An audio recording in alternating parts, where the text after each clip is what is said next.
Good afternoon, ladies and gentlemen, this is Davo from Archon Esports, bringing you another 1v1 StarCraft 2 cast today. Yes, on Shakuras plateau. In the top right hand corner we have vileillusion, who is our blue Terran today. Up here it will try and confuse you by saying that he is the pink Terran. No, he is in fact the blue Terran, or at least on my computer screen he is. vileillusion is a 15-year-old American player. He did play Zerg before switching to Terran sometime in the earlier stages of StarCraft 2's life, or I believe around the first season or something like that. Okay, and then a little bit about his opponent today. In the bottom left-hand corner we have Mkengyn. I believe that's the correct way to say his name. He is 18 and from Canada, part of xSixMkengyn. That's what that X6 means there. And he is in fact vileillusion's sparring partner, which is awesome, just the sparring partner of the Zerg variety.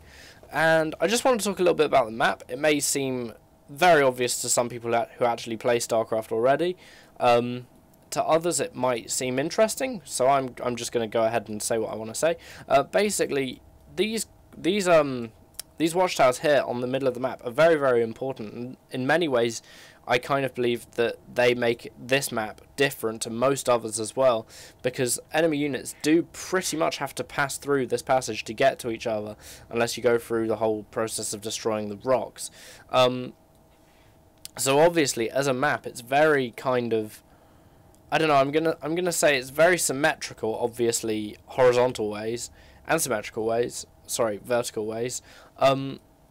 And I'm just saying, it's so important to capture these watchtowers on this map. As well, if you move an army through the middle, and they've got something in this watchtower here, you can't see what's holding the watchtower, so it becomes very, very difficult for you to be able to gain map control once those watchtowers are actually taken, especially by a Terran force. But we will see if any of those kind of shenanigans take place later on in this cast. I have absolutely no idea myself. Little bit of early game action here as this drone is actually running for his life against this Marine who's running along with a machine gun, and it does look like, unfortunately, the Marine is going to have to give up, because it doesn't look like there's much else he can do. The spawning pool is about to pop even for Mkengyn, and I'm sure that we'll see Lings chasing this SCV fairly shortly. We'll definitely see Queens out, of course, and we have an extractor coming down as well for Mkengyn, which does mean that we could see all sorts of different kinds of plays. Really, to begin with, I'm fairly sure that we're just going to see a kind of Zergling transition into maybe perhaps some Banelings, but we'll see. Phase.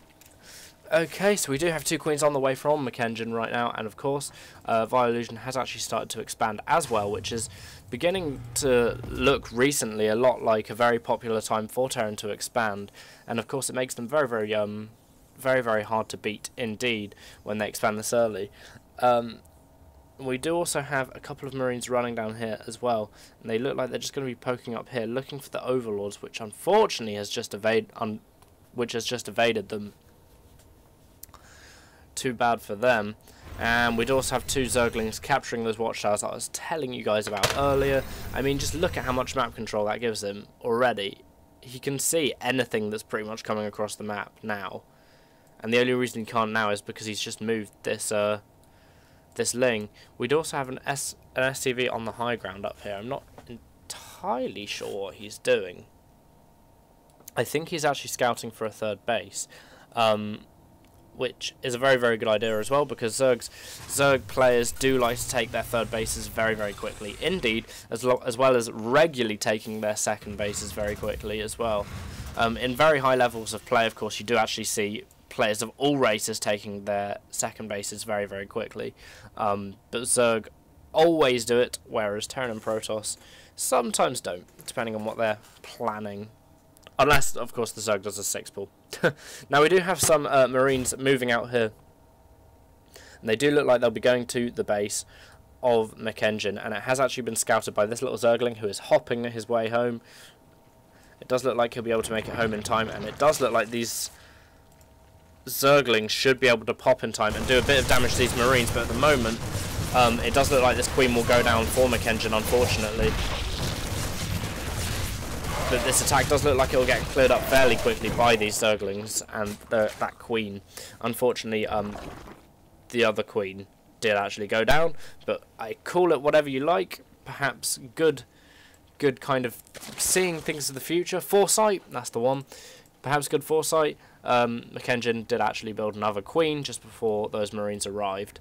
So no kind of inject lava timing lost or anything like that. Now we do have the Zergling speed finished and a Baneling nest on the way for Mkengyn as well. So he'll be able to utilise the massive amount of damage that Banelings can do against Marines. We also do have the +1 attack coming for Zerglings too. Well, coming for all ground units, that is, and a layer as well, along with that third, and that SCV will finally know that that third is there. See, there we go, he can just see it coming now. This is very good scouting of Illusion to be able to just stick that SCV up there and anticipate when his opponent is going to be expanding. One thing he might not be anticipating though is that Mkengyn is actually destroying these destructible rocks here, and it does look like maybe he'll be doing a sneaky kind of expand up here as well, unless he just wants to loop round here, destroying these rocks and making it so he can move his army out without being seen all the time. If of course Illusion holds the watchtowers, which he does not at the moment. We do also have our stim and +1 weapons and armour coming from Illusion at the moment. Along with siege tech as well, actually, which is very important to note, because Mkengyn is actually getting banelings. So siege tech can kind of make banelings a little bit redundant if you focus fire those banelings down properly with those siege tanks. But of course, that is something that you need to do. I saw a ridiculous post actually where people were claiming that siege tanks should auto-target banelings, and it would make, I don't know, it would kind of make TVZ a bit too easy, I believe. Anyway, we do have Illusion heading out here. That looks like he's going to go and hit that third base. And on the way from Mkengyn at the moment, we do have a Spire as well, which is just about to finish popping out right now. So it does look like Mkengyn is actually going to be not bothering with the Roach kind of phase of his, I don't know, of any sort of build, and instead just opting for a Baneling. And these Marines need to be very, very careful here indeed. Otherwise, these Banelings are just going to simply eat them alive. Of course, Illusion, a very, very good micro player indeed, splitting his Marines very nicely indeed there, making sure that basically no damage is sustained from those Banelings, but there are a lot more Banelings on the field now, so he will have to be very, very careful indeed. But of course, we do have 4 Mutalisks on the way, which will go a long, long way to damaging vileillusion's economy, probably, at least anyway. If they're very quick about it, they could probably go and snipe that medevac while it's in mid-flight and cause all sorts of damage. Now we do have missile turrets on the way from Illusion, who has probably just seen his opponent's Mutalisks out. We'd also have weapons +1 from Mkengyn as well, and it does look like the air route might be coming down, and we might actually see some Broodlords or something like that a little bit later, which I hope so, because Broodlords are awesome. They're like flying carrier stingrays. Excellent. Cool, so we just have the Mutalist scouting around here for that medevac, which of course has actually just gone back to base. And we do have a small move out now from Illusion. Well, I say small, there's quite a lot of Marines with relatively decent upgrades for the time in the game, and we do have some tanks with that as well, just to help counter the Baneling threat, as if Illusion's Marine splitting wasn't good enough. It is very good. And these forces do look like they're moving out in order to cover that expansion just there that they've put down, and also a couple of Marines going over here to grab this other watchtower as well, swinging vileillusion's map control a little bit back into his favour. Unfortunately, these Marines do look like they might get taken out, but they'll take quite a lot of Mutalisks with them. That's, I believe, a fairly worthwhile attack from Illusion on those Mutalisks, seeing as the price of Marines he lost probably doesn't cover the price of Mutalisks that he killed, therefore making it an effective attack. We do look like we have reinforcements pooling here from Illusion, and they do look like they'll either get loaded into that medevac, yep, and they're going to go have a drop. I was kind of thinking that might be what happened. Now we do have some Marines down here that are going to be very, very unfortunate Marines indeed, and all be taken out pretty quickly. vileillusion is going to want to be pretty careful here, really, because this attack could end him pretty quickly if he's not careful, seeing as those Zerglings have just got so close to those siege tanks. And of course he needs to be very, very careful indeed to avoid the Baneling hits as well. The Marines actually just fending off that attack nicely as well. We do have the drop ready down here that we saw set off earlier, coming in here and going to be attacking Mkengyn's mineral line. Now this is what we call a drone massacre going down here, even managing to take out the Queen as well, which is of course a very, very good thing indeed. The Mutalisk is going to come down here and completely clear this out. There's basically no way these Marines can get out of that, unfortunately, even if they were to jump back in. Now up in this top kind of side of the map, I suppose, we do have some Marines moving out here, unfortunately getting taken out. Well, yeah, unfortunately getting taken out after putting out a very, very valiant fight indeed. Much help there from the medevacs as well.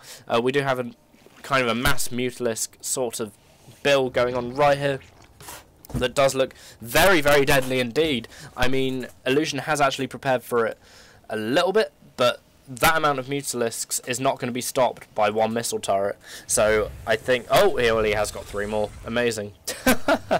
Oh, hush my gums. Excellent. So we do have another move out here from Illusion.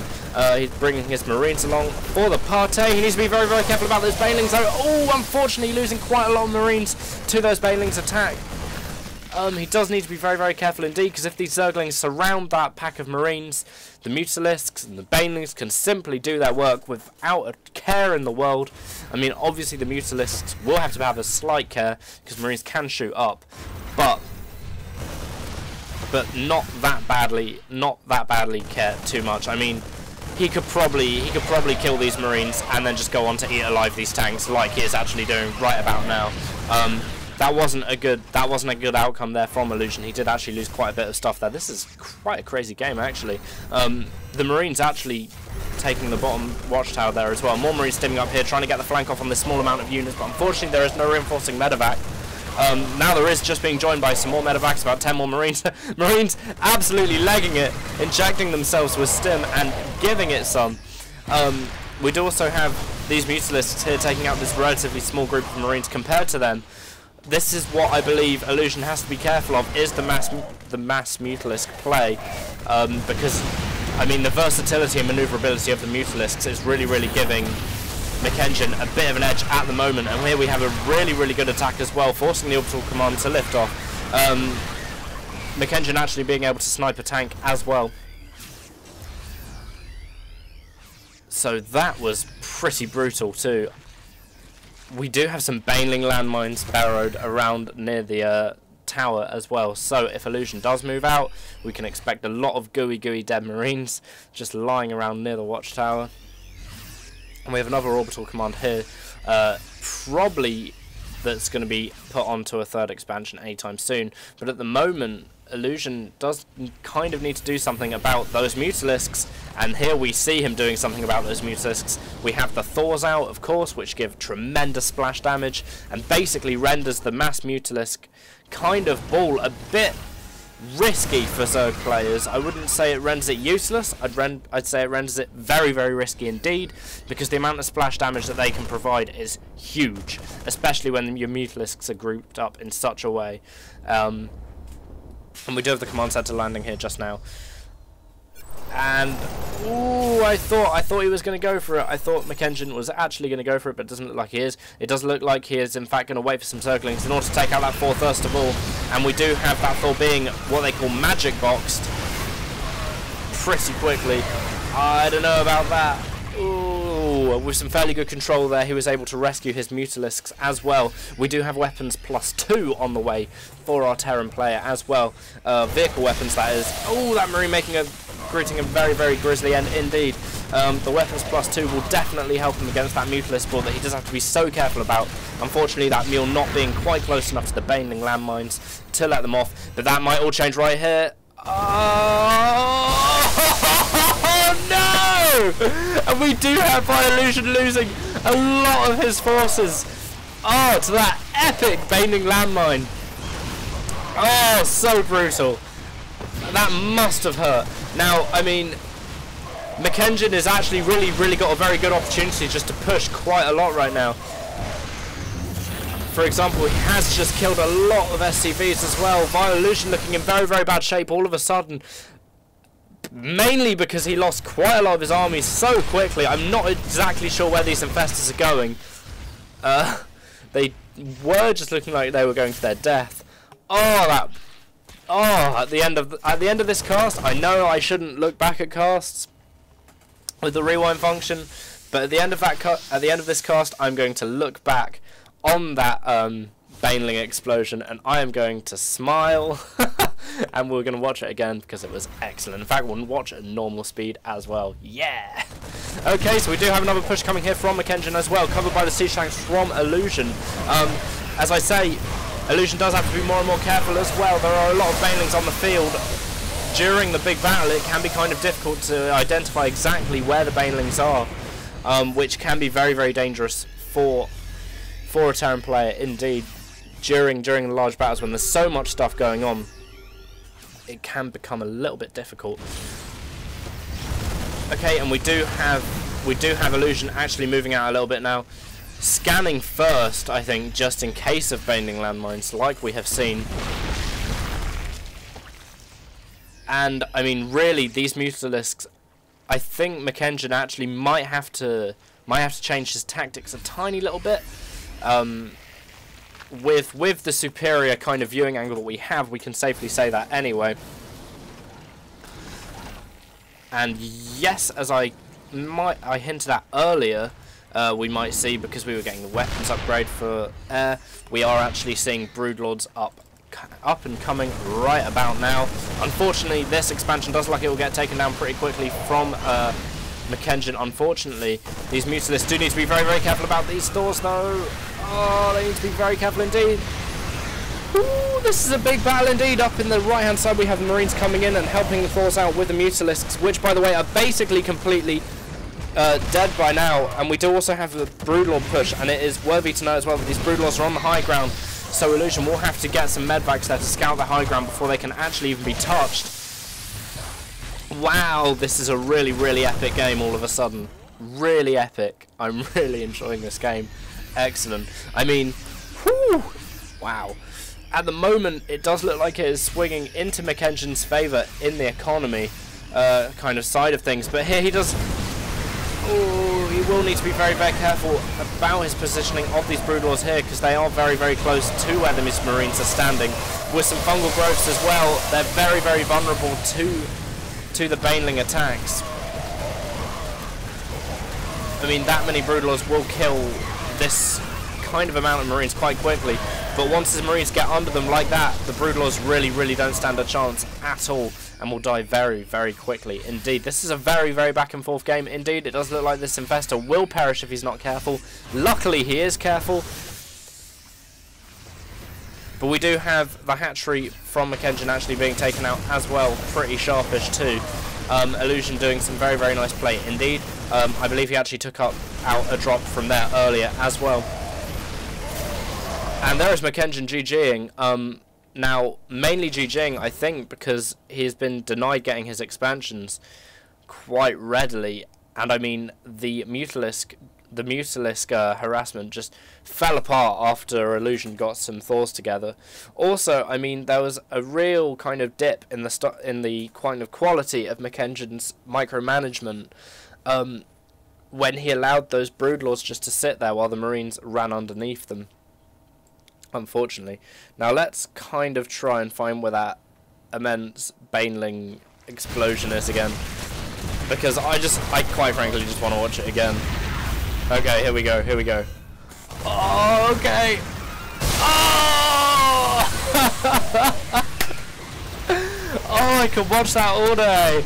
Excellent. Alright guys, well this has been Davo from Archon Esports, bringing you another 1v1 StarCraft 2 cast.